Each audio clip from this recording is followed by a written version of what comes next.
அல்லேலூயா. அல்லேலூயா. நம் கண்களை மூடி இறைவனை நோக்கி பார்ப்போம். எல்லாவற்றுக்கும் மேல் அன்பு கடவுளே, இந்த மாலை வேளை கூட நான் இருக்கிறதுக்கும் போட்டோருக்கும் உமது பிறப்பின் மகிழ்ச்சியை நாங்கள் கொண்டாடுவதற்கும் அதற்கு முன்பதாக நாங்கள் ஆயத்தப்படுவதற்காகவும் உங்களுக்கு நாம் கொண்டாடுவதற்காக பண்ணே பெரிய உன்னதமான நீதியின் தேவன் எங்களோடு இருந்து மட்டுமாய் காத்து வந்து கண்டிட்டாங்க. கடந்த மாதங்களோடு கண்ணிப்புற பாதுகாத்து வழிநடத்தி இந்த வருடத்தின் நிறைவு மாதத்திலே 2வது வாரத்தை காணொலியாக எனக்கு கொடுத்த வேறு அனுபவத்தை நாளையில் கூட நாங்கள் இந்த வாக்குகளை பேசுவோம். அது கேட்கிற போது இன்னும் நாங்கள் இருதயை சுத்தப்படுத்திக் கொண்டோம். இந்த வருகையை நாங்கள் ஆயத்தப்படுத்திக் கொண்டோம். ஒரே புரிவாய்ப்பு வேண்டிக் கொண்டிருந்தாங்க. நீரே தெளிவாக ஆண்டவர்கள் வேண்டிக் கொள்வது நல்லா.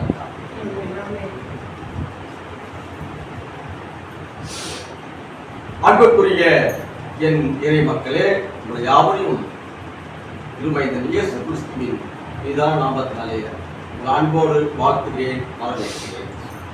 இந்த நாள் நமக்கு ஒரு பெரியான மகிழ்ச்சியான ஒரு நாள்.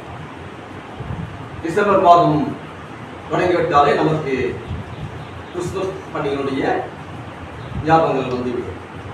அதற்கு முன்பதாகவே வருகின்ற வாரங்களிலே நாம் திருவருகையின் காலத்தை குறித்து நாம் ஆயத்தப்படுத்திக் கொள்ள செய்திகளை நாம் தொடர்ந்து கொள்வது வழக்கம். இந்த நாளில் கூட அப்படியாகத்தான் நமக்கு கிறிஸ்துமஸ் வருவதற்கு முன்பதாக 4 வாரங்களுக்கு முன்பதாகவே நாம் திருவருகையின் காலங்களை குறித்து நம்ம திருச்சபைகளே பேச நமக்கு சென்னை பேராய் நமக்கு அறிவுறுத்தப்பட்டது. எல்லாருக்கும் மகிழ்ச்சி தானே? மகிழ்ச்சி தானே? கிறிஸ்துமஸ் வந்துவிட்டாலே நமக்கு பெரிய மகிழ்ச்சி. ஆனாலும் கிறிஸ்துமஸ் வந்துவிட்டதே, நாம் என்ன செய்யலாம் அப்படி என்று நிபந்தனைக்கப்பட்ட காரியங்கள் நமக்குள்ளே சிந்தனைகள் உடைத்தது. ஏனென்றால் நம்முடைய உலக பெருமான காரியங்களிலே நாம் சம்பாதிக்கின்ற சம்பாதிகள் பொதுவாக நமக்கு ஏற்ற குறைகள் இருப்பினும் அதை எப்படி நிவர்த்தி செய்ய வேண்டும் என்று நாம் மனதிலே ஓடிக்கொண்டிருக்கிறோம் அந்த எண்ணங்களை. ஆனாலும் கிறிஸ்து பிறந்தார் என்ற லட்சியத்தை நமக்குள்ளே ஓடிக்கொண்டிருக்கிறோம். அல்லேலூயா.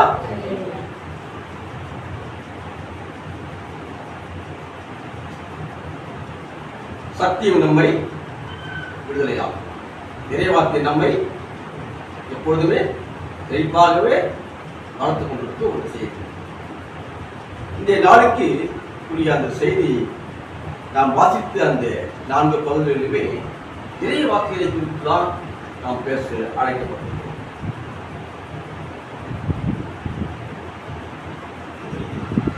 நாம் வசித்த வேதாகமத்தை இன்னும் நாம் ஆழமாக படிக்கிறோம். அதில் உள்ள வசனங்களை நாம் கூர்ந்து கவனித்து அதை நிறுத்தி அழகாக படிக்கும் பொழுதுதான் அவனுடைய வார்த்தையை நமக்கு நன்றாக தெரியும்.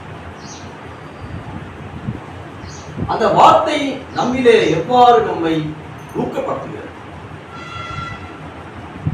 நம்மை எப்படி செயல்பட வைக்கிறது என்பதை நாம் அதை படிக்கும் பொழுதுதான் நமக்கு அந்த வார்த்தை நன்றாக தெரியும். மத்தேயு எழுதின சுவிசேஷம் 24:35 சொல்லப்பட்டதாக வானமும் பூமியும் ஒழுங்கி போனாலும் அவருடைய வார்த்தைகள் என்றைக்குமே ஒழுங்கி போவது. அல்லேலூயா.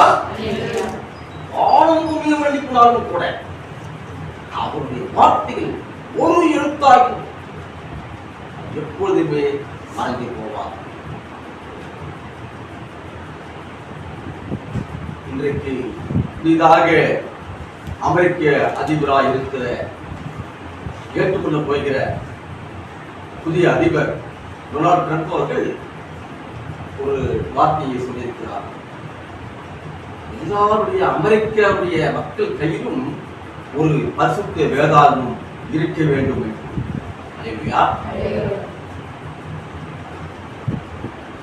இன்றைக்கு நம்மிடத்திலே காணப்படுகின்ற பசுக்கள் இன்றைக்கு எவ்வாறு நாம் அதை சுமந்து கொடுக்கிறோம் நாம் நினைவு வரும் காலங்களிலே காலத்தை ஆயத்தப்படுத்திக் கொள்ளும். இதற்கு நாம் எல்லாம் இன்றைக்கு சாட்சிகளாக இருக்கிறோம். அல்லேலூயா. பிரியமானவர்களே, ஞாயிறுகளை திருவருகையின் காலங்கள் அவருடைய வருகைக்கு நம்முடைய நம்பிக்கை, நம்முடைய பற்றுறுதி எப்படி வளர்ந்திருக்குது என்பதை நாம் சிந்திக்க அழைக்கப்பட்டிருக்கிறோம். சென்ற வாரங்களிலே நாம் சிந்தித்த அந்த பகுதி, இந்த வாரத்திலே சிந்திக்கிற பகுதி எல்லாத்தையுமே ஒருங்கிணைத்து நாம் பார்க்கும்போது எல்லாமே ஒரு கருத்துக்குள்ளாக வருவதை நாம் பார்க்க முடிகிறது. எப்போதுமே மகிழ்ச்சி கொண்டு இருக்கிற நாம் அவருடைய பிறப்புக்கு எல்லா ஜனத்துக்கும் மிகுந்த சந்தோஷத்தை உண்டாக்குற ஒரு நற்செய்தி. காலையில 4 மணிக்கு எழுந்து நான் மதுரை செல்லுகிற பொழுது அங்கே அறிவிக்கப்பட்ட அந்த வசனங்கள் தூங்கி கொண்டிருந்த மக்களிடத்திலே அந்த வார்த்தைகள் எப்படியாவது விழுத்து கேட்டுக்கொண்டிருக்கும். எங்கோ ஏதோ சொல்லிக் கொண்டிருக்கிறார்கள். எல்லா ஜனத்துக்கும் மிகுந்த சந்தோஷத்தை உண்டாக்குற நற்செய்தி என்னவென்றால், இதோ இயேசு கிறிஸ்து பிறந்திருக்கிறார் என்ற நற்செய்தி. அல்லேலூயா. வீதிகளிலே செல்லும் போது அதை ஒருவராவது அந்த வார்த்தை கேட்கக்கூடும். அல்லேலூயா. அந்த வார்த்தை நிமித்தமாக அவருடைய இருதயங்களை புறமிடும் என்கிற நம்பிக்கை நாம் வைக்கிறோம். நாம் ஏதோ சொல்லிக் கொண்டு போகிறோம் என்று நாம் நினைக்க தேவையில்லை. நாம் வசனங்களை சொல்லுவோம். அது எங்க விதை விதைத்து எங்கே முளைக்குமான்னு முளைத்து சென்று பெரிய கனி கொடுக்கின்றே சந்தேகமில்லை. பிரியமானவர்களே, இயேசு கிறிஸ்துவின் மகிழ்ச்சி எல்லோருக்கும் ஒரு பெரிய மகிழ்ச்சி என்று சொல்லப்படுகிறது. ஆனாலும் நம்மிலே பலர் மகிழ்ச்சியை காணக்கூடிய அந்த நிலையற்ற அந்த வாழ்க்கையிலே நாம் வாழ்ந்து கொண்டிருக்கிறோம். ஏனென்றால் உலக பிரகாரத்தின் பிரகாரமாக நாம் சில விதமான பொருட்களின் மூலமாக காணக்கூடாத நிலையற்ற பொருட்களிலே நாம் நம்முடைய மகிழ்ச்சியை கொடுத்துக் கொண்டிருக்கிறோம். நிலையற்ற பொருட்கள் மீது. ஆனாலும் அந்த நிலையற்ற பொருள் மீது நாம் தேடி தேடி ஒவ்வொரு நாளும் தேடி தேடி நாம் என்ன பண்றோம்? களைத்து போயினே இருக்கிறோம். நம்ம டயர்டு ஒவ்வொரு நாளும் டயர்டு. உலகப்பிரமான காரியங்களை நாம் நம்முடைய உடலை வருத்தி அதை தேடி தேடி நாம் களைத்து போய் கொண்டிருக்கிற ஒரு சூழலை நம்மிடையே காணப்பட்டுள்ளன. ஆனால் இது நிலையான மகிழ்ச்சி அல்ல. ஆனால் நம்முடைய மகிழ்ச்சி எப்படி என்றால், இயேசு கிறிஸ்துவினுடைய மீட்பின் வழி பெற்றுக் கொள்வதே சிறந்த மகிழ்ச்சி என்று சொல்லப்படுகிறது. இதை நாம் விசுவாசிக்கிறோமா? அல்லேலூயா. விசுவாசிக்கிறோம். இயேசு கிறிஸ்துவின் மீட்பு வழியை பெற்றுக் கொள்கிற மகிழ்ச்சி தான் மிக மிக மிக பெரிய மகிழ்ச்சி. உலகத்தின் பிரகாரமாக கொடுக்கிற மகிழ்ச்சி நிலையற்ற மகிழ்ச்சி. இந்த மகிழ்ச்சியை கொடுப்பதற்காக மனுக்குலத்திற்கு அனுப்பது கிறிஸ்துவின் வருகை நோக்கமாக இருந்து கொண்டிருக்கிறது. ஏனென்றால் அவர் உயர்ந்த இடத்திலே இருந்த கிறிஸ்துவானவர் அடிமையின் ரூபம் எடுத்து தாழ்மை பற்றி இந்த மனுக்குலத்திலே பிறந்ததின் நோக்கம் என்னவென்றால், அடிமையின் ரூபம் எடுக்கிற சூழ்நிலை அங்கே கொண்டு வரப்படுகிறது. நம்மை மீட்பதற்கென்று தம் சொந்த குமாரனையே இந்த பூமிக்கு அனுப்ப சுத்தமாக கொண்டிருக்கிற பிதாவானவர். பெரிய மகிழ்ச்சி, நம்மை மீட்படைய செய்யக்கூடிய மகிழ்ச்சி. அவர் பிறந்ததின் நோக்கம் அடிமையில் இருக்கிற நம்மை மீட்டெடுக்கும், நம்மை மகிழ்ச்சிக்குள்ளாக்குவதே அவர் சுத்தமாய் இருந்தது என்று சொல்லப்படுகிறது. அவருடைய வருகையை பரமசேனைகள் தலைவரும் மேற்பர்களும் தேவனை துதித்து பாடினார்கள் என்று சொல்லப்பட்டது. நாமும் அவருடைய வருகையை மகிழ்ச்சியுடன் வரவேற்க நாம் இன்றைக்கு ஆயத்தப்பட்டுக் கொண்டிருக்கிறோம். அல்லேலூயா. 2 வாரங்கள் முடிந்து விட்டது. அடுத்த வாரம் முடிஞ்சுட்டா 4வது வாரம் நமக்கு கிறிஸ்துமஸ். கிறிஸ்துமஸ் என்பது நமக்கு மகிழ்ச்சியை கொடுத்தாலும் கூட அன்றைக்கு நமக்கு சிந்தனைகள் என்ன என்பதை நாம் சிந்திக்க அழைக்கப்பட்டிருக்கிறோம். இறைமக்களே, நம்மில் இருக்கிற சிறியவர், நம்மை விட சிறியவராக இருக்கிற இடத்திலே நம்முடைய உதவிகள் என்ன?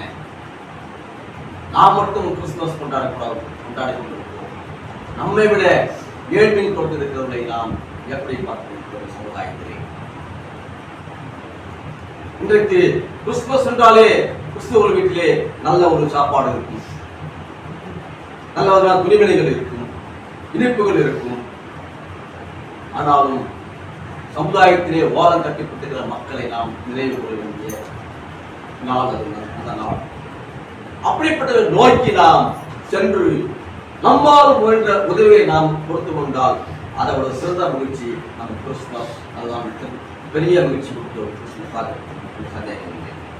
பிரியமானவர்களே, இன்றைக்கு நாம் வாசிக்க கேட்ட அந்த பகுதியில் முழுவதுமே இறைவார்த்தை, அந்த இறைவார்த்தை ஊக்கப்படுத்த நம்மை இறை தூண்டல் பெற்றது என்ற தலைப்பின் கீழாக நாம் சிந்திக்க அழைக்கப்பட்டுள்ளது. பிரியமானவர்களே, இறைவார்த்தை என்பது கடவுளுடைய வார்த்தை, அருள் வார்த்தை என்று சொல்லப்படுகிறது. அது எப்படிப்பட்டது என்றால் இருபுறமும் கூர்மையான பட்டயம் என்று சொல்லப்படுகிறது. இருபுறமும் கூர்மையான கருக்குள்ள பட்டயம் என்று சொல்லப்படுகிறது. பட்டயம் என்றால் என்ன? பட்டயம் என்றால் ஒரு வாள், நல்ல ஒரு தகதகன ஒரு வாள். இருபுறமும் கருக்குள்ள பட்டயம். அந்த இருபுறமும் அந்த கருக்குள்ள பட்டயம் எப்படிப்பட்டது என்றால், ஒரு புறம் மறுபுறம் என்று எடுத்துக்கொண்டு விட்டால் முதல்ல ஆசீர்வாதம், இரண்டாவதாக அறிவுரை கொடுக்கிற பட்டயமாக இருக்கிறது, மூன்றாவதாக தண்டனை கொடுக்கிற பட்டயமாகவும் இருக்கிறது. இரண்டாவது பக்கம் எடுத்துக்கொண்டால் அது சாபமாக இருக்கக்கூடிய சூழலை நம்ம மாற்றுகிறது. எச்சரிப்பின் பட்டயமாக நமக்கு கொடுக்கப்பட்டிருக்கிறது. அதே நமக்கு மீட்பின் பட்டயமாகவும் கொடுக்கப்பட்டது. பாருங்க, சாதாரண வாள் என்பது நம்மை வெட்டி முடித்து நம்மை முடிவுக்கு கொண்டு வருகிற வாளாய் இருக்கிறது. ஆனால் இயேசு கிறிஸ்துவினுடைய வாள் நமக்கு மீட்பு தருகிற வாளாக இருக்கிறது. அல்லேலூயா. எப்போதுமே இயேசு கிறிஸ்துவிலும் அந்த வாள் நமக்கு மீட்பின் மகிழ்ச்சியை கொடுக்கிற வாளாக இருக்கிறது, சந்தேகம் இல்லை. பாருங்க, பழைய ஏற்பாடு பகுதியை நாம் படித்தோம் என்றால் நமக்கு எப்போதுமே அது தண்டிக்கிறதாய் இருக்கிறது. ஆதியாகமத்திலிருந்து பழைய உள்ளார படிச்சோம்னா அதை நம்மை தண்டிக்கிற செயலாயே கொண்டு வருகிறதில்ல. இப்போ அங்கே இஸ்ரவேல் மக்களை எப்படி பார்க்கிறார்கள் அதெல்லாம் கொண்டு வரப்படுகிறது. ஆனா புதிய ஏற்பாட்டுல நமக்கு ரட்சிப்பை தருகிற மீட்பாக இருக்கிறது என்பதை நாம் புரிந்து கொள்ள அழைக்கப்படுகிறது. மக்களே, எப்போதுமே இறைவனுடைய வார்த்தைக்கு உயிர் உள்ளது. எபிரேயர் 4:12 வாசிப்பார்.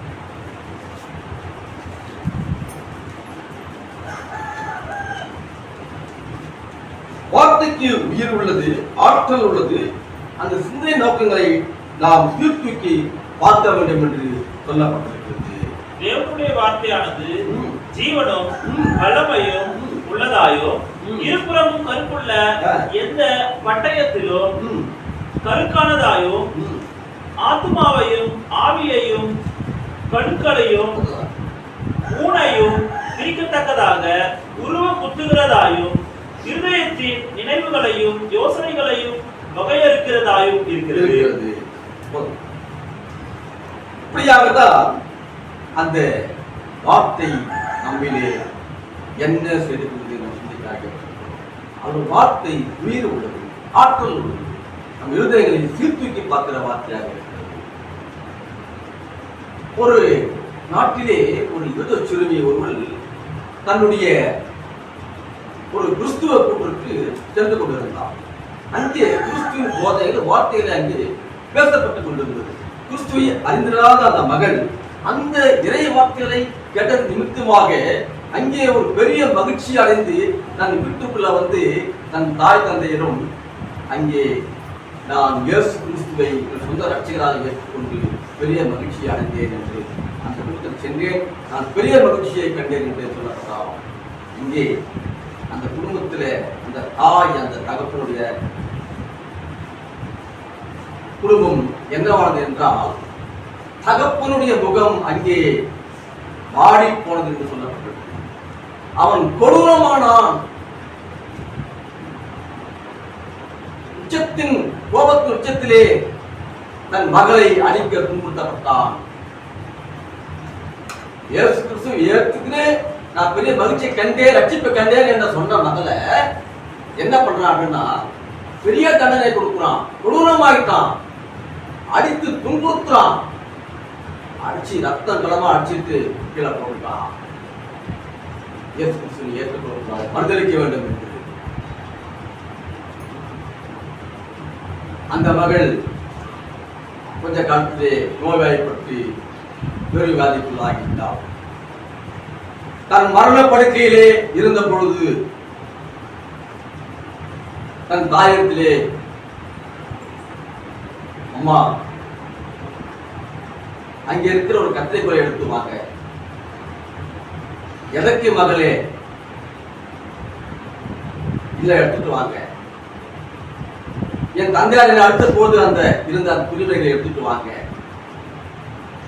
எடுத்துட்டு வராங்க. அதுல ஒரு துண்டை கட் பண்ணிட்டு கையில வச்சுட்டு, என் ஆண்டவர் எனக்காக ரத்தம் சிந்தி என் பாவங்களை மீட்டெடுத்து எனக்கு ஒரு பெரிய மகிழ்ச்சியை கொடுத்தார். இந்த சந்தோஷத்தோட நான் ஆண்டவருக்கு செல்றமான்னு சொல்லிட்டு அங்கு இருக்க அந்த கந்தை துணியை, அந்த ரத்தத்திலிருந்த அந்த துணியை கையில கெட்டியாக பிடித்துக் கொண்டு மரணத்தை தடைந்தார். பாருங்க, அவருடைய மகிழ்ச்சி, நான் இயேசு கிறிஸ்துவின் மீட்பு எனக்கு கிடைத்துவிட்டது என்று பெருமகிழ்ச்சி கொண்டது நிமித்தமாக அங்கே அவர் விதைக்கப்பட்டார். இன்றைக்கு இருக்கிற சூழ்நிலைகள் அப்படிதான் இருக்குது. எல்லா இடத்துலையும் பிள்ளைகள் மனமும் வந்து மாறுகிற ஒரு சூழ்நிலை. ஆனாலும் அதை ஏற்றுக்கொள்ளாத குடும்பங்கள் இன்றைக்கு நிறைய வந்து கொண்டிருக்கின்றன. இந்த கிறிஸ்துவ வாழ்விலே நமது குடும்பங்களிலே தகப்பன்மார்கள் ஆலயம் செல்வார்கள், பிள்ளைகள் வீட்டிலே உட்கார்ந்து டிவி பார்த்து கொண்டிருப்பார்கள். இன்றைக்கு நம்முடைய கிறிஸ்துவ மத்தியிலே கிறிஸ்துவருடைய குடும்பங்களிலே இது நடைபெற்று வருகின்றன. இன்றைக்கு இந்த இறை வார்த்தையை நாம் சிந்திக்கிறதா, ஒரு வார்த்தைகள் எப்படிப்படுது சிந்திக்க பாருங்க. எப்பொழுதுமே யாக்கோபு 1:22 அந்த வசனத்தின் பிரகாரமாக கொஞ்சம் விரைவாக வாசிக்கிறோம். நீங்கள் உங்களை வஞ்சியாதபடிக்கு திருவசனத்தை கேட்கிறவர்களாய் மாத்திரமல்ல, அதின்படி செய்கிறவர்களாயும் இருங்கள். இறைவாக்கின்படி செய்பவர் இறைவாக்கை கேட்கிறவர்களாக இருப்பது மட்டுமல்ல, அந்த இறைவாக்கில கேட்டு நம்ம ஏமாற்றிக் கொள்ளக் கூடாது என்று சொல்லப்படுகிறது. அதன்படி நடக்கிறவர்களாக நாம் இருக்க வேண்டும். இன்னைக்கு இறைவாக்கை நம்ம கேட்டுக்கிறோம், ஆனால் என்ன பண்றோம்? இந்த காலில் இந்த காலை விட்டு போயிட்டே இருக்கிறோம். அதுபடி நடக்கிற பிள்ளைகளாக நாம் இருக்க வேண்டும் என்று சொல்லப்படுகிறது. இறைவன் எனக்கு செய்ததை நாம் சான்று பகிர பிள்ளைகளாக மாற நாம் அழைக்கப்பட்டிருக்கிறோம். இறை மக்களே, அவருடைய வார்த்தைக்கு கீழ்ப்படிந்து நாம் நடந்து கொள்ளும் போது மேலும் இறைப்பணி செய்ய நம்மை தூண்டுகிறது.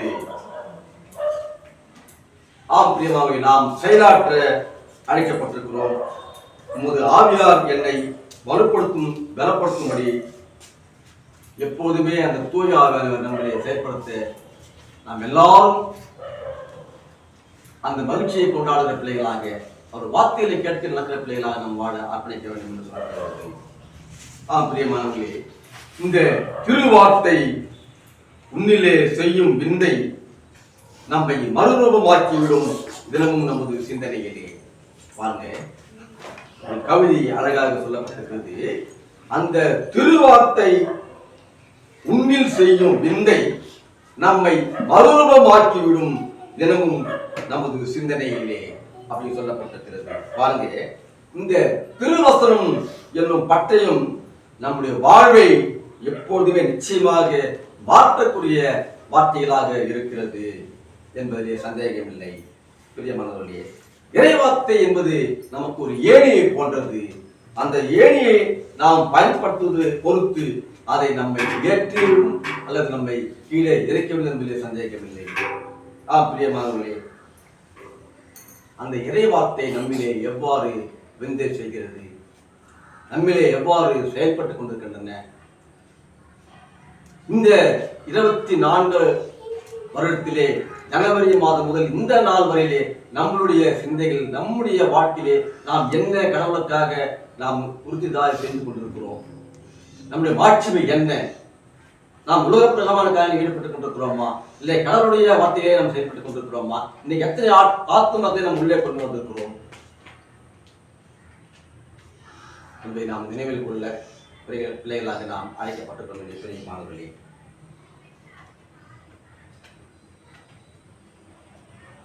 வாசித்து கேட்ட அந்த முதல் பகுதியில் கூட எலியா தீர்க்கதரிசியை பற்றி அங்கே சொல்லப்பட்டிருக்கிறது. எலியா தீர்க்கதரிசியும் எலிசா தீர்க்கதரிசியை பற்றி நாம் சிந்திக்க அழைக்கப்பட்டிருக்கிறோம். பாருங்க,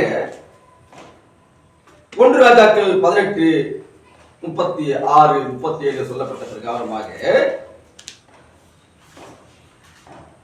கர்த்தர் தெய்வமா பாகால் தெய்வமா, கர்த்தர் தெய்வமா பாகால் தெய்வமா என்ற சூழல் உருவாக்கிய பொழுது கர்த்தரே மெய்தேவன், கர்த்தரே மெய்தேவன் என்று இஸ்ரவேல் மக்கள் காணும்படி எலியா ஜெபம் செய்தார் என்று அந்த வசனத்தில் சொல்லப்பட்ட பிரகாரமாக அங்கே பொய் வாக்குறுதியில் கொடுக்கப்பட்ட அந்த இறை வாக்குகள் பாகாத்துக்கு இறைவாக்கினர்கள் 450 பேரை அங்கே எலியா தீர்க்கதரிசி கொன்று போட்டதன் நிமித்தமாக அங்கே அந்த ஆகாப் ராஜா தன் மனைவியிடத்திலே எலியா செய்த அந்த காரியங்களை தன் மனைவியிடத்தில் சொல்லும் பொழுது தன் மனைவியானவள் நாளைக்கு இந்த நேரத்துல எலியாவுடைய உயிர் இடத்துல கொல்லப்படும் என்று அங்கே சபதம் எடுவதை நாம் பார்க்க முடிகிறது. அந்த அதிகாரங்களிலே 450 அந்த பொய் வாக்குறுதிகளை ஒன்று போட்ட அந்த எலியா தீர்க்கதரிசி ஏன் இயேசுபாலை கொல்ல முடியாது என்று நினைக்கிறீர்கள்? கொன்று போட்டுக்கலாம் அல்லவா? இல்லை. ஏனென்றால் அதுக்கு முன்பதாகவே கிறிஸ்துவை பற்றி சொல்லுகின்ற அந்த இறைவாக்குனர்களை அங்கே கொன்று போட்டது நிமித்தமாக யாருமே இல்லையே, நான் ஒருவன் மட்டும் தான் இருக்கிறேன், என்னையே கொண்டு போட்டா எப்படி? வேண்டாம். அதுக்கு பதிலா அங்கே 450 பாகாத்திகளை கொண்டு போட நிமித்தமாக யோசேப்புக்கு பெரிய கோபம் வந்துச்சு. அந்த அவனுடைய மனைவி ராஜாவுடைய மனைவி சபதம் பண்றான். அந்த சபதத்தை கொண்டு பெரிய இது பண்ணிடலான்னு அந்த மாதிரி நினைச்சாங்க. ஆனாலும் ஒண்ணுமே முடியாது. ஏன்னா உண்மையான தெய்வம் யாரு? அல்லேலூயா சொல்லுங்க. உண்மையான கர்த்தர், கர்த்தரே மெய்தேவன், கர்த்தரே மெய்தேவன் என்று இஸ்ரவேல் காணும்படி அங்கே சொல்லப்பட்டிருக்கிறது. பாருங்க, நான் சொல்றேன், 1 ராஜாக்கள் 18:39-40 அந்த வசனத்துல நீங்க வாசித்து பார்த்தீங்கன்னா சொல்லப்பட்டிருக்கோம். இன்றைக்கு தனித்து நின்ற ஒருவனாக எலியா தீர்க்கதரிசி அங்கே செய்கிறதை நாம் பார்க்க முடிகிறது. இன்றைக்கு நாம் தனித்து நின்று செய்கிற பிள்ளைகளாக நாம் இருந்து கொண்டிருக்கிறோமா? இன்றைக்கு கூட்டம் கூட்டமாக தான் நாம் உட்கார்ந்து கொண்டிருக்கிறோம். இன்னைக்கு யாராவது தனித்து நின்று இன்னைக்கு நாம் ஊழியம் செய்து கொண்டிருக்கிறோமா? ஒரு எலியா தீர்க்கதரிசி தனித்து நின்றவனாக அந்த இஸ்ரவேலிலே அந்த செய்த செயல் மிக பெரியமான ஒரு செயலாக இருந்து கொண்டிருக்கின்றது.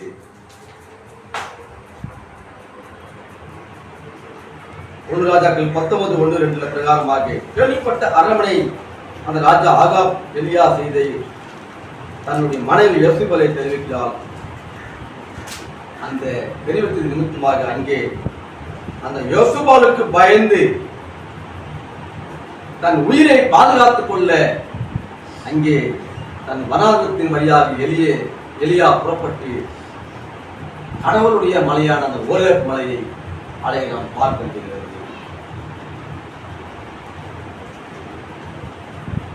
அங்கே சூளை செடியின் கீழே அமர்ந்து நான் ஏன் இந்த உலகத்தில் இருக்க வேண்டும், நான் ஏன் இப்படியாக பயந்து ஓடிக்கொண்டிருக்க வேண்டும், நான் சாக வேண்டும், என்னை முன்னதை விட நான் நல்லவனா அப்படின்ற கேள்வியை அங்கே கேட்டு நான் பார்க்க முடிகிறது. பாருங்க, எலியா தீர்க்கதரிசி கடவுள் மீது அன்பு பற்றி கொண்டு இருந்த ஒரு எலியா தீர்க்கதரிசியே அந்த வார்த்தை சொல்லும் போது இன்னைக்கு நாமெல்லாம் இன்னைக்கு நம்ம எப்படி இருக்கிறோம் சொல்லுங்க பார்க்கலாம். நாம் இன்னைக்கு அந்த எலியா தீர்க்கதரிசியுடைய அதனுடைய பற்றுறுதியை நாம் கொஞ்சமாவது இன்னைக்கு அந்த வகையில் கொஞ்சமாவது ஒரு கழுவலாவது என்னுடைய விசுவாசம் நம்முடைய பற்றுறுதி இன்றைக்கு இருக்கிறதா என்று நாம் சிந்தைக்கு அழைக்கப்பட்டிருக்கிறோம். அவர் ஜபம் செஞ்சாரு, நம்ம ஜபம் செஞ்சாலும் நமக்கு இதுவே கிடைக்க மாட்டேங்குது, இந்த வர்க்கின்றி நாம் ஏங்குகின்ற ஒரு சூழ்நிலை. அப்படிப்பட்ட விசுவாசம் நம்மளே இருந்து கொண்டிருப்பது இருக்க வேண்டும் என்பது அவருடைய விருப்பம். நாம் வார்த்தைகளை கேட்கிறோம், இப்படி வாங்குறோம், இந்த காலை விட்டு போயிட்டே இருக்கோம். அப்படியா இருக்கக்கூடாது விசுவாசம். பாருங்க, சூறை செடியின் கீழ் அமர்ந்து நான் சாக வேண்டும், எல்லாரையும் கொண்டு போட்டு விட்டார்களே, நான் ஒருவன் மாத்திரமே தப்பித்திருக்கிறேன், நான் வாழ்ந்தது போதும், என் உயிரை எடுத்துக்கொள்ளும் என்று மன்றாடுகிறதை நாம் பார்க்க முடிகிறது. ஆனால் கடவுள் எலியாவுக்கு எந்த விதமான பதிலும் அங்கே கொடுக்கவும் இல்லை. ஆனால் அவர் உயிரையும் எடுக்கவில்லை. டைரக்டா என்ன பண்றாருன்னா பரலோகத்துக்கு எடுத்துக்கொள்வதை நாம் பார்க்க முடிகிறது. சரிப்பா, நீ கேட்கிற நான் உன்னுடைய இதுதான் ரைட்டு, நீ இடத்துக்கு வந்துரு அப்படின்னு அவர் சொல்லல. எந்த பதிலுமே சொல்ல, இவர் பார்த்து வேண்டி நிற்கிறார், ஆனால் எந்த பதிலுமே அங்கே சொல்லப்படல. ஏன்னா அந்த எலியா தீர்க்கதரிசி மூலம் இன்னும் பல செயல்கள் அங்கே இந்த பூமியிலே செய்யப்பட வேண்டிய பாத்திரங்கள் இருக்கிறது.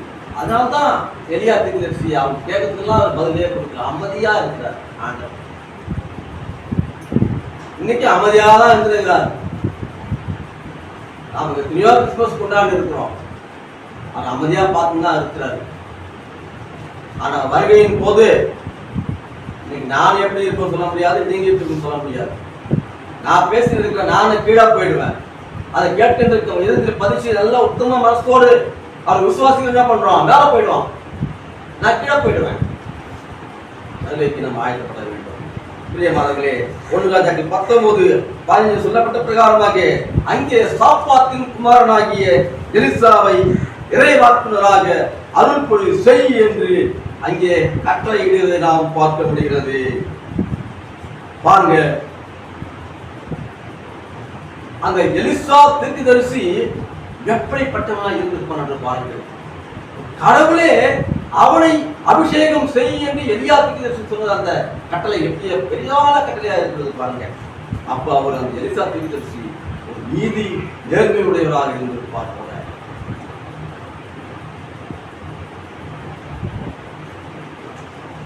அது எலியாவும் எலிசாவும் ஒருவருக்குள் இருந்த அந்த அர்ப்பணிப்பு அங்கே பிணைக்கப்பட்டது நாம் பார்க்க முடிகிறது.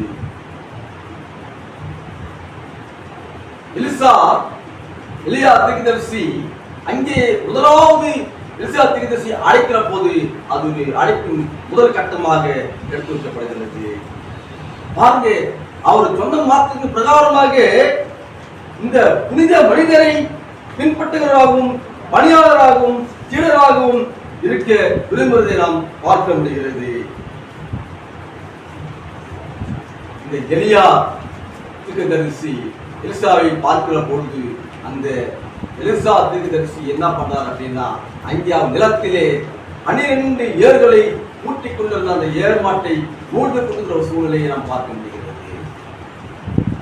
ஏனென்றால் அவர் ஒரு பெரிய விவசாயியா இருந்தார் போல அந்த விவசாய நிலத்திலே நான் அந்த நிலங்களை உழுது கொண்டிருக்கிற பொழுது இவர் 12வது ஏரை ஓட்டிக் கொண்ட சூழ்நிலையிலே ஆண்டவருடைய வார்த்தை நிமித்தமாக கட்டளை நிமித்தமாக அங்கே எலியாவுக்கு கொடுத்த கட்டளை எலிசாவை போய் அபிஷேகம் செய் அப்படி என்று சொல்ல வார்த்தை நிமித்தமாக அங்கே நம் மேல் அங்கியை எடுத்துக்கொண்டு போய் அங்கே எலிசாவின் மேலே போட்டார் என்று சொல்லப்படுகிறது.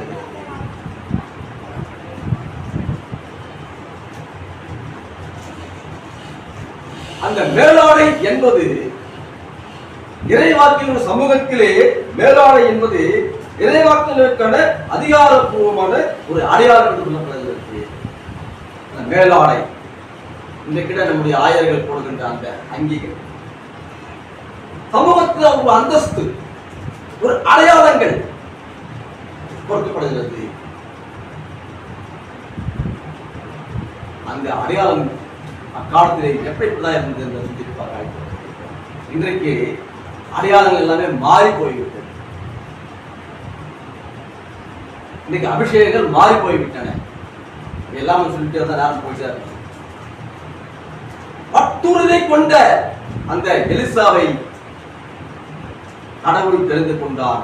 அதை எலியாவின் மூலம் அங்கே நிறைவேற்றியதை நாம் பார்க்க முடிகிறது. இந்த மேலாடை என்பது 1 ராஜாக்கள் 19 அதிகாரம் 13-19 வசனம் வாசித்து பார்த்தா தெரியும்.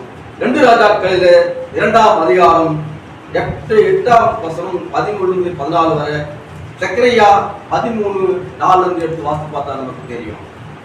இதை பாருங்க, இந்த இறைவாக்கினருக்கான தியாகத்தின் அடையாளம் ஒப்படைப்பின் அடையாளம் அது திகழ்கிறது என்று மேலாடை சொல்லப்பட்டிருக்கிறது.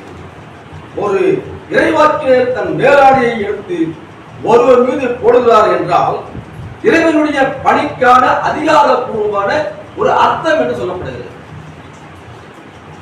இன்றைக்கு நமது ஆயர்கள் பேராயர்களை கௌரவிப்பு பண்ணி அங்க ஒரு அதிகாரத்தை கொடுக்கிற போது அங்கே அபிஷேகம் செய்வதை நாம் பார்க்க முடியுது.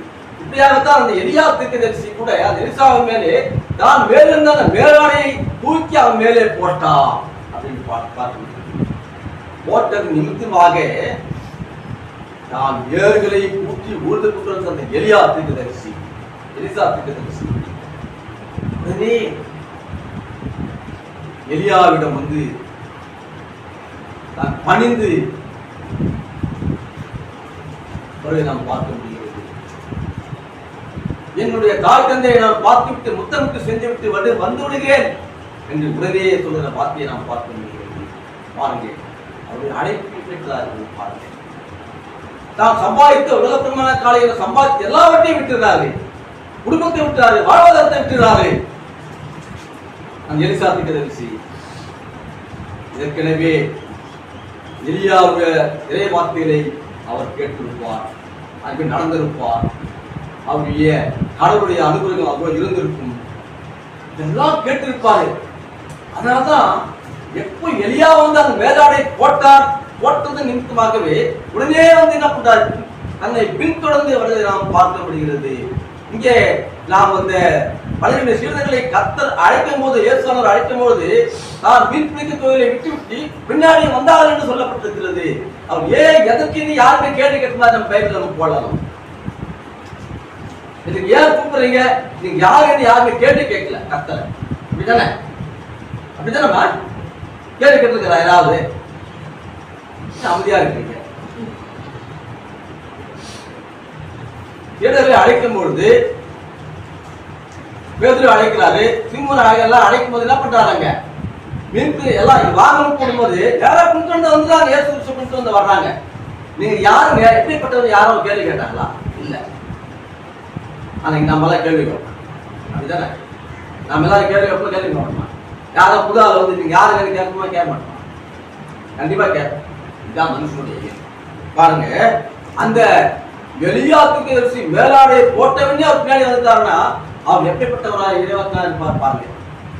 இஸ்ரவேல் முழுவதும் எப்படிப்பட்ட காரியம் செஞ்சிருப்பார் பாருங்க. எல்லாருமே கேள்விப்பட்டிருப்பார். பாருங்க, இந்த நிகழ்வு ஒரு சாதாரணமான நிகழ்வு அல்ல. இது ஒரு ஆழமான ஒப்படைப்பு என்று சொல்லப்படுகிறது. அங்கே ஒரு தியாகம் அங்கே காட்சிப்படுத்தப்படுகிறது.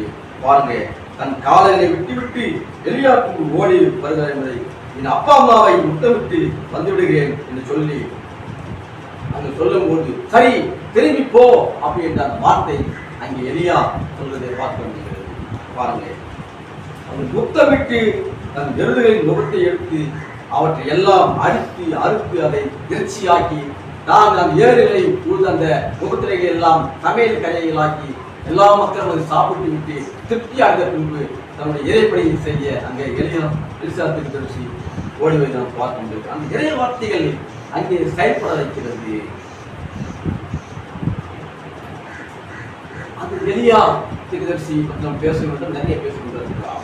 பின்பு எலியாவை பின்பற்றி அவர் பணிவிடைக்காரராக இறைப்பணி செய்ய தயாராகிவிட்டார். ஒரு முறை மட்டுமே அந்த அழைப்பை பெற்றுக் கொண்ட அந்த எலிசா தீர்க்கதரிசி அந்த எலியாவை தனது பாதுகாவலராகவும் வழிகாட்டியாகவும் பின்தொடர்ந்து தனது தொழிலை தனது குடும்பத்தை விட்டுவிட்டு அவரை பின்தொடர்வதை நாம் பார்க்க முடிகிறது.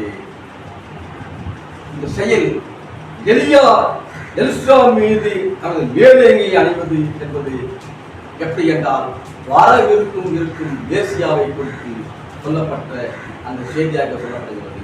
வரவிருக்கும் மேலங்கியுடைய பரிபாட்டத்தை அங்கே எடுத்துரைக்கிறது. பாருங்க, இன்றைக்கு நாமும் கூட அவருடைய இறைவார்த்தைகளை கேட்டுக்கொண்டு நாமும் கூட அவர் வருகைக்கு நாம் இப்படிப்பட்டவர்களாக நாம் இருந்து கொண்டிருக்கிறோமா? இன்றைக்கு நாம் எத்தனை பேரை நாம் ஆயத்தப்படுத்தி விட்டுக் கொண்டிருக்கிறோம்? இன்றைக்கு எத்தனை பேர் இந்த ஆலயத்துக்குள்ள வந்திருக்காங்க? அழகான ஒரு ஆலயத்தை நாம் பின்பற்றிக் கொண்டிருக்கிறோம். அழகான அவருடைய கண்கள் இந்த ஆலயத்தின் மேலே பட்டுறுதியாக இருந்து கொண்டிருக்கின்றன. அழகான அவருடைய கண்கள் இந்த ஆலயத்தின் மேல, இந்த பகுதியின் மேல, இந்த ஆலயத்தின் மேல யாருடைய கண்ணு பட்டதா? ஆண்டவருடைய கண்ணு பட்டதுனால தான் இன்னைக்கு நம்ம என்ன பண்றோம்? இது போல அழகா சுத்தரிக்கப்பட்டிருப்பாங்க.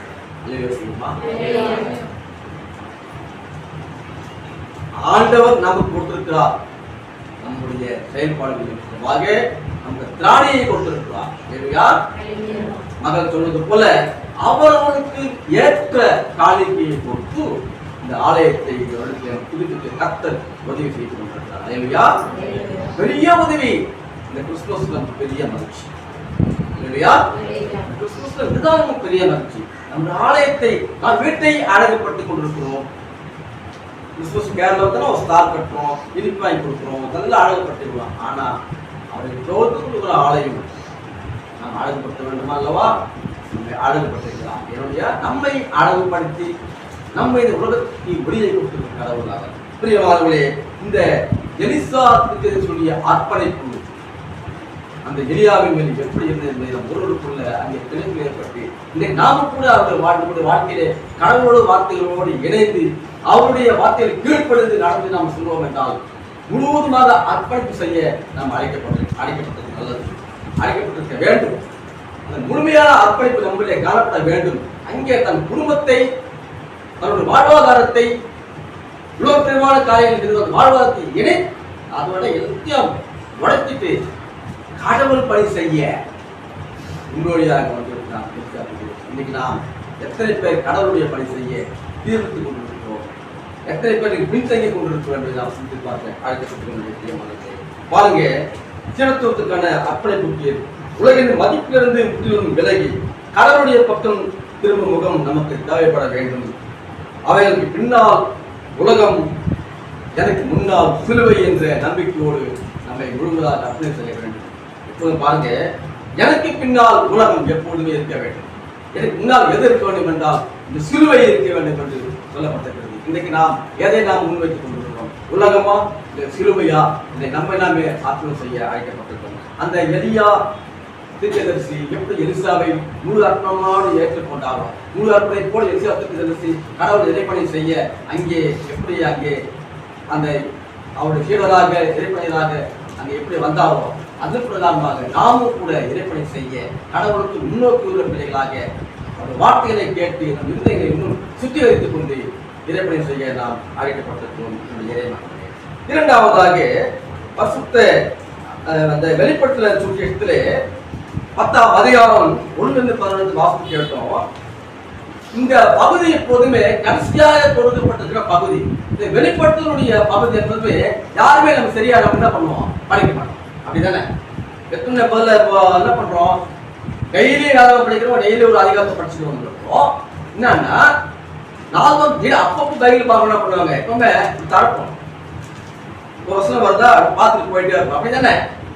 அப்படிதான் ஒரு முறை ஒருத்தர் எடுத்து பைபிள் படிச்சாங்க. என்ன படிச்சாங்க அப்படின்னா, நீ போய் அப்படியே செய் அப்படி ஒரு வார்த்தை வந்துதான். என்ன வார்த்தைன்னா, அதுல ஒரு நாண்டு கொண்டு செத்தான்னு ஒரு வார்த்தை தான். இதுல வேதாகமத்துல அவன் அதை படிச்சும் போது என்ன பண்ணிட்டான், நீ போய் அப்படியே செய்யனா அவன் போய் அப்படியே செஞ்சுட்டான். இந்த வார்த்தை நான் யார் சொல்றேன், ஒரு விவாதத்துக்காக சொல்றேன். வசனங்கள் எடுத்து போது என்ன வசனம் வருது, அவ்வளவு அவசரம். இன்னைக்கு அவசரமான உலகத்திலே வாழ்ந்து கொண்டிருக்கிறோம். அவ்வளவு அதிகம். எதுனாலும் ஒரு போன் பண்ணாலும், ஒரு போன் வரும், கால் அழைப்பு போறோம், அடுத்த கால் வரும்போது நான் பிஸியா பேசிட்டு இருந்தேன் அப்படி கால் பண்ணலாம். இன்றைக்கு அவசரமான உலகத்தை நாம் வாழ்ந்து கொண்டிருக்கிறோம். மிக மிக மிக மிக அவசரம். இதுக்கு எடுத்தாலும் அவசரம் தான். இன்னைக்கு பாருங்க, இந்த பசுத்த வேதாகமத்திலே கடைசியாக கொடுக்கப்பட்டுள்ள இந்த வெளிப்பட்ட புத்தகம் மிகவும் ஆச்சரியமானது. இந்த புத்தகம் இயேசு கிறிஸ்துவை குறித்து வெளிப்படுத்துகிற ஒரு புத்தகமாக இருக்கிறது. பாருங்க, இந்த தலைப்பு திவ்ய வாசனை யோவானுக்கு கொடுக்கப்பட்ட திரும்ப காட்சியை அங்கே நினைவுபடுத்துகிற வெளிப்படுத்துவதாக காணப்படுகிறது. பிரியமானவர்களே, பொதுவாக வெளிப்படுத்துவது என்றால் மறைவாக இருப்பதை வெளிப்படையாக கொண்டு வருவதுதான். இது இயேசு கிறிஸ்துவை, இந்த தேவ திட்டத்தை இதை வெளிப்படுத்தி காட்டுகிற வெளிப்படுத்த சுவிசேஷமாக இருக்கிறது. பிரியமானவர்களே, இயேசுவை குறித்து செயல்படுத்துவதை தன் மூலம் கடைசி காலத்திற்குரிய நமது திட்டத்தை தேவன் பலப்படுத்துவதை நாம் பார்த்து கொண்டிருக்கிறோம். கடைசி காலம் வந்துவிட்டது. நான் சிறியவராக இருக்கும் போது 2000 வருடத்திலே ஆண்டவருடைய வருகை இருக்கும் என்று சொல்லப்பட்டிருந்தது. ஆனால் இன்னும் ஆண்டவருடைய வருகை வரல. ஏன்னா அவர் வருகை எச்சரிப்பின் காலமாகவே வந்து கொண்டிருக்கின்றன. எச்சரிப்பின் காலங்களை ஆயத்தம் செய்து கொள்ள வேண்டும். வருகையை நாம் ஆயத்தம் செய்து கொள்ள வேண்டும். ஒவ்வொரு மனிதனும் நம் இருதயங்களை ஆராய்ந்து அறிந்து ஒரு பிள்ளைகளாக ஒவ்வொருவரும் தன்னுடைய மனநிலையை மாற்ற வேண்டும் என்று அவர் விரும்புகிறார். அவர் விரும்புகிறார். நான் நினைக்கிறேன்னா அவன் கெட்டு போனதான் நான் நினைக்கிறேன். ஆனா அவர் அப்படி நினைக்கல. எல்லாரும் உலகத்துல சந்தோஷமா மகிழ்ச்சியா வாழ வேண்டும் என்று ஆண்டவர் விரும்புகிறார். மனுஷனுடைய செயல் அப்படி அல்ல. ஆண்டவருடைய செயல் எப்போதுமே பேரன்பு கொடுக்கிற செயலாக இருக்கிறது. பிரியமானவர்களே, அவர் வெளிப்படுத்துவதை இந்த அதிகாரம் நாம் பார்க்க முடிகிறது. நான் சுருக்கமாக முடிக்கிறேன். வெளிப்படுத்தல் எழுதின சுவிசேஷம் 1ஆம் அதிகாரம் 3ஆம் வசனங்களிலே இந்த தீர்க்கதரிசன வசனங்களை வாசிக்கிறவனும் கேட்கிறவனும் இதில் எழுதியிருக்கிறவர்கள் எல்லாம் கைக்குள்ளரோடும் வாக்கியவான்கள் காலம் சமீபத்திருக்கிறது என்று சொல்லப்படுகிறது. அங்கே ஒரு வாசிப்பு தன்மை கேட்கப்படுகிறது, கேட்டல் தன்மை கேட்கப்படுகிறது, அங்கே கைக்கொள்ளுதல் கொடுக்கப்படுகிறது. பாருங்க, வெளிப்படுத்தல் சுவிசேஷம் 1:1 வாசித்து பாருங்க. சீக்கிரத்தில் சம்பவிக்க வேண்டியவைகளை நம்முடைய ஊழியக்காரருக்கு காண்பிக்கும் பொருட்டு தேவன் இயேசு கிறிஸ்துவுக்கு ஒப்புவித்ததும் இவர் தம்முடைய தூதனை அனுப்பி நம்முடைய ஊழியக்காரராகிய யோவானுக்கு வெளிப்படுத்தினதுமான. பாருங்க, சீக்கிரத்தில் சம்பவிக்க வேண்டியவைகளை நம்முடைய ஊழியக்காரருக்கு காண்பிக்கும் பொருட்டு தேவன் இயேசு கிறிஸ்துவுக்கு ஒப்புவித்ததும் இவர் தம்முடைய தூதனை அனுப்பி நம்முடைய ஊழியக்காரன் யோவானுக்கு வெளிப்படுத்தி நாம் பார்க்க முடிகிறது. பாருங்க, இயேசு கிறிஸ்து எப்போதுமே ராஜாதி ராஜாவாக இருக்கின்றார். இல்லையா? ராஜாதி ராஜாவாக சிங்காசனத்திலே விட்டிருக்கிற கடவுள். பாருங்க, வாசிக்க கேட்ட அந்த 10ஆம் அதிகாரம் 1-11 வாசித்து பார்த்தோம்னா, இறை அரசக்கூடிய அடையாளங்கள் அவருடைய மாட்சி, அவருடைய இருப்பை வெளிப்படுத்தும் அடையாளமாக இருந்து கொண்டிருக்கின்றன. பாருங்க, அந்த பகுதி வானத்தூதர் தலைக்கு மேல தென்படும் வானவில் என்பது இறை திருவுருவோடு அங்கே அடையாளப்பட்டதை நாம் பார்க்க முடியும். இறை திருவுருவோடு அந்த வானவில் வருவதை நாம் பார்க்க முடிகிறது. பாருங்க, வரவேற்று திருப்பின் மகிழ்ச்சியை கொண்டாட கடவுள் நம்மோடு எப்போதுமே சுத்தம் போல தேவனாக இருக்க சந்தேகமில்லை. கர்த்தர் தாமே நசு வாசித்து வருவாங்க. ஆமென். ஜெபம் செய்வோம். எல்லாவற்றுக்கும் அன்பு கடவுளே, இந்த வார்த்தைகள் என் நம்பிக்கை ஊட்டுகிறது. அந்த வார்த்தைகள் நிமித்தமாக நாங்கள் செயல்பட இன்னும் என் விருதைகளை பதித்துக் கொள்ள இன்னும் நாங்கள் அதை கேட்கின்ற பிள்ளைகளாக இல்லாமல் இந்த வார்த்தையை எதிர்த்து பதித்து சமுதாயத்திலே அந்த வார்த்தையை சொல்லும் போது மற்ற நம்பிக்கை கொண்ட பிள்ளைகளாக கிறிஸ்துவ வாழ்க்கையை நான் இன்னும் கேட்கின்ற இறைவனுக்கு ஆசீர்வதித்தோம், பலப்படுத்தோம். திருவரை காலங்களை நாங்கள் ஆசீர்வதித்தோம். அந்த ஆசீர்வாதத்தை நாங்கள் கிறிஸ்துவின் மகிழ்ச்சியாக கொண்டாட இந்த கிறிஸ்துமஸ் மகிழ்ச்சியானது என்னுடைய வாழ்க்கையை இன்னும் பெரிய ஒளி இருளிருக்கிற ஒரு பெரிய விஷயத்தினால் இந்த நம்பிக்கை இந்த வார்த்தைகளாக நாங்கள் பிறருக்கு உதவியே செய்ய கொண்டாவட்டால் இந்த வார்த்தைகள் ஆசீர்வதித்தால் பலப்படுத்தோம். எல்லா புதிய காரியங்கள் ஆமென்.